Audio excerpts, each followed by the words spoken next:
All right, welcome back. We are now on lesson 4, soft tissue injuries. So with soft tissue injuries, this is basically just injuries to the skin and the areas underneath of the skin. There are 3 principles of treatment, and they are ordinal, which means they must be done in this order. So just as you wouldn't put your shoes on before you put your socks on, you would not do these items out of order. And the order is as follows. With any soft tissue injury, first and foremost, back to primary survey, we're controlling bleeding. And only once the bleeding's under control, then we can move on to washing it. And only once it's washed, you may bandage it. So again, please don't wash something that's bleeding, and please don't bandage something that hasn't been washed. So those are your principles of care with soft tissue injuries. Get the bleeding under control. Always go for that primary survey or primary assessment issue first. Get it clean, and then bandage it up. So we're going to break down each of those principles of care now. So the first one is bleeding control. And I have some items that I'd like to show you to teach you how to control bleeding. Actually, one of the most important items isn't here. I'd like to open up my first aid kit and show you gloves. So these, if you didn't take the CPR course, now's a good time for me to let you know that nitrile gloves are your go-to. Please remove all latex gloves from any kits or medicine cabinets that you have. The risk of serious allergy to latex is high. It's increasing. More people are allergic to latex. And you don't need anaphylactic shock on top of whatever other soft tissue injury you're dealing with. So step 1 is get your gloves on. I'm going to set them aside though so I can demonstrate for you without them. Once you've got your gloves on, you are going to get to work. And I keep a triangular bandage in my first aid kit. This does several jobs. I like it because it's absorbent. I also like the way in which it's folded, but we'll come back to that in just a bit. So with this triangular bandage, just a cotton bandage, the first thing that you will do, so let's build a story here. What happened? All right, I would never do this, but let's imagine that I was cutting a bagel with a serrated knife, and this is the bagel in this hand, and I'm working through the bagel with the serrated knife, and I'm having a really hard time getting through it, and then I break free, and I slice the palm of my hand. All right, so if you are taking care of me, I would recommend putting your gloves on first, and then finding the triangular bandage, and with this bandage, you are just simply going to squeeze it. You are going to squeeze my cut right where the blood is coming out, nothing fancy. Some well-aimed direct pressure. Okay, so hopefully this will take care of many soft tissue injuries that you encounter, but I'm going to give you lots of strategies for all levels of soft tissue injury. So how might you next attempt to control this bleeding while using gravity to help you out?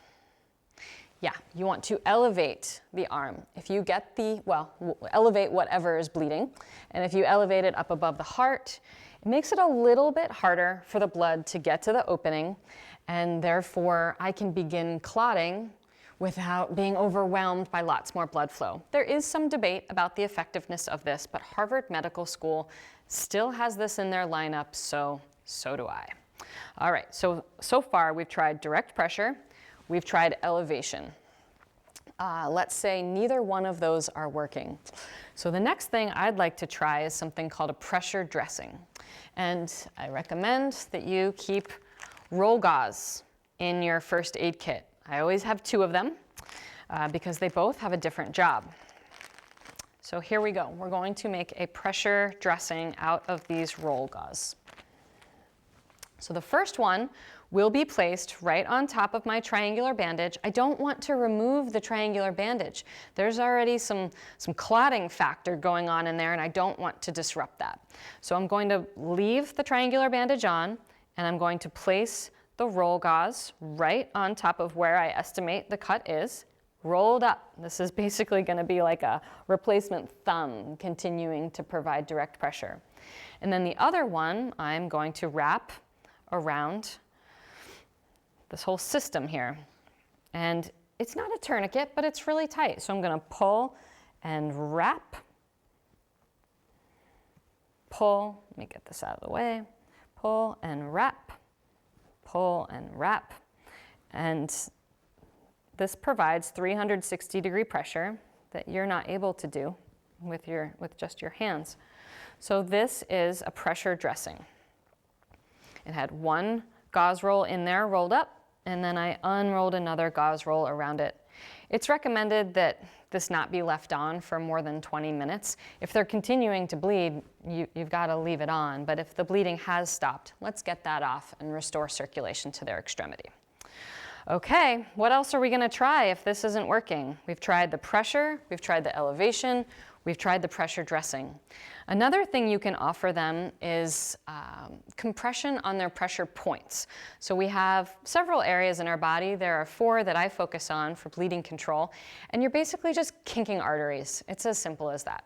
There are large arteries that run inside of our upper arms, and that also run right on what I call our Speedo line. If any one of us were wearing a Speedo, it would be right on the Speedo line. And if you press on that artery, you will slow the blood flow down. And this is not acupuncture. You don't have to have just the right spot. Just squeeze that inner upper arm on either side, wherever the bleeding is, or put a palm right on that femoral artery on the Speedo line, and you will slow the blood flow down to the extremity. This works really well. Okay, let's imagine that it doesn't. I want to offer you just 2 other strategies for getting this bleeding under control. This next one is the use of what's called a hemostatic agent. So a hemostatic agent might be granules, or it might be gauze that's impregnated with a chemical that's designed to clot the blood. This is a brand that I particularly like called Celox, and the reason why I get behind this brand is because it works even if a person takes blood thinners. So if they're taking Coumadin, or if they're taking cod liver oil, as you learned recently, is a blood thinner. If they're taking blood thinners, this will still work. But I do need to remove all of this so that I have access to the cut. So I'm going to pull this off, and then I'm going to pour this in right into the cut. And then once that's in, I am going to reestablish direct pressure on the cut. And really, this lineup of strategies should take care of everything that I hope that you ever see. Again, it's direct pressure, it's elevation, it's a pressure dressing, it's a pressure point, hemostatic agent. And then there is one other strategy that I'd like to offer you if none of that works. I certainly hope that you don't need to use this, but if you do, I want you to be ready for it. And this is the use of an improvised tourniquet. So I mentioned earlier that I really like the way in which these triangular bandages are folded, because they are just the right width to make an improvised tourniquet. And you want your tourniquet nice and wide. Shoelaces do not make good tourniquets. And what I'm going to do is demonstrate a tourniquet for you on my ankle, because I need both hands. And in another video at the end of our time together, I will demonstrate the use of a commercial tourniquet. This is just an improvised tourniquet. Okay, so if you can tie your shoes, I promise you can do a tourniquet. So you will do an overhand knot. That's just the first knot that you do when you're tying your shoes. And of course, this should be between, say I'm cut on my ankle, it should be between the cut and the heart. It should be pretty close to the cut. It should not be over a joint. There are too many bumps and knobs in your joint to allow you to cinch it down properly. So once you have your first knot, you're gonna grab, I just happen to have this stick here. Perhaps you just grab a pencil, I don't know, an EpiPen, a butter knife, something to place on that knife, on that knot, which you will then tie down with another overhand knot. And what will you do with your stick, your EpiPen, your butter knife?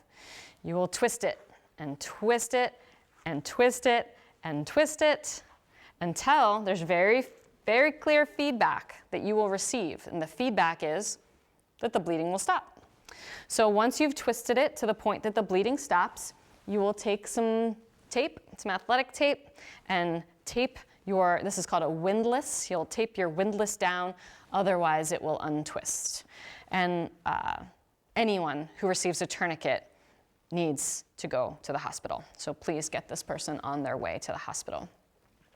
I also just want to mention about tourniquets, 2 things. One, let people know that it's going to hurt, that it's going to be uncomfortable. I think people will cope better if you say to them, this is going to be uncomfortable, this is going to hurt, but we've got to get this bleeding under control. Let's do this. And then the second thing that I want to say is if you put a tourniquet on, please do not take it off. So tourniquets remain on and the person goes to the hospital. Okay, so that is bleeding control. So what was our second principle of care with soft tissue injuries? After the bleeding is under control, then it's important to wash it up. Yep, and soap and water is all you need to wash your soft tissue injury. I just have a good old-fashioned bottle of pump hand soap here, nothing special. It doesn't have to be antibacterial soap or hospital soap, just soap and water does the job.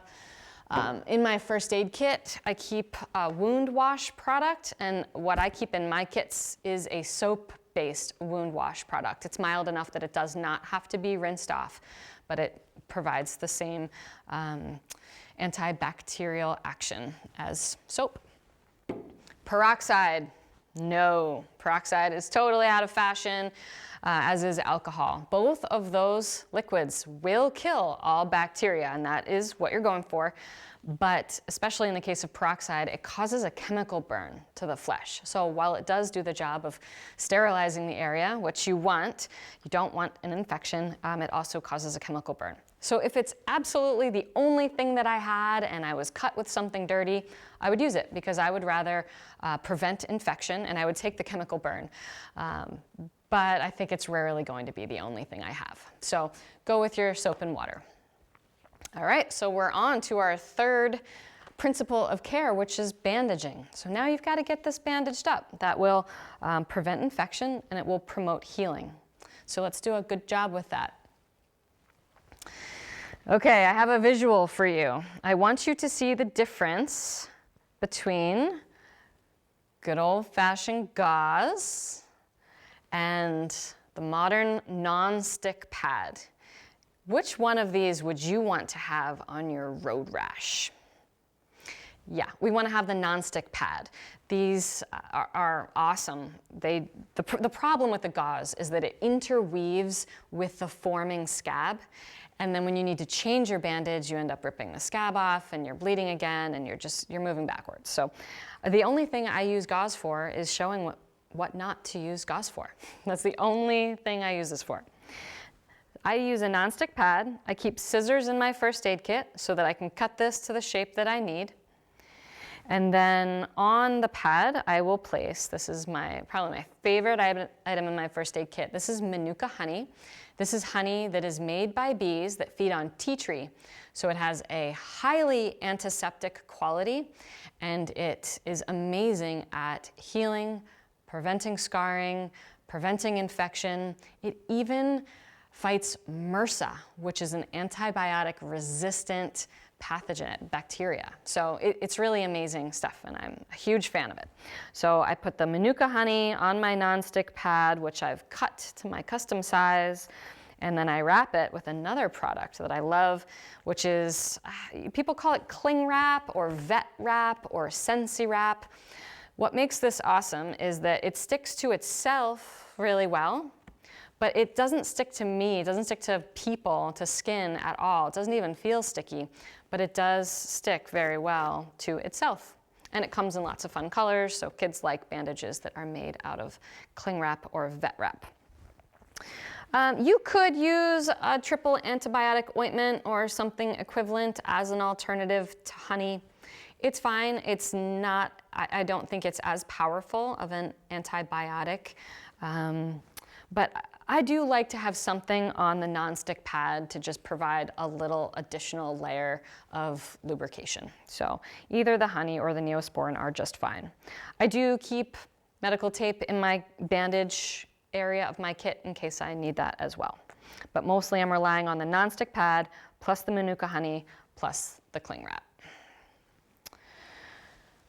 Okay, so quick review, 3 principles of care with soft tissue injuries. We've got bleeding control, we've got washing it, and we have bandaging it. And I encourage you to review the video if you want another review of bleeding control. Remembering for washing, we're going with soap and water, and then for bandaging, the nonstick pad and cling wrap and Manuka honey are the go-to. Band-Aids also work great if the cut is small enough. Okay, lastly, in soft tissue injuries, I want to talk about infection. Infection is an increasingly serious issue. Bacteria are becoming more and more resistant to antibiotics, and they are evolving in a way that is very difficult to treat. So preventing it in the first place is the way to go. We have yet another acronym for talking through infection, and the acronym is SHARPS. And I'm going to walk you through some qualities of infection that start with these letters. So let's imagine you get a cut and it becomes infected. It is likely to look swollen, for the S. It is likely to feel hot to the touch, but also you will feel the heat. It is likely to be achy. It hurts. It's painful. It is likely to be red around the area. As we move down the acronym, things are getting more serious. After red, we have P for pus.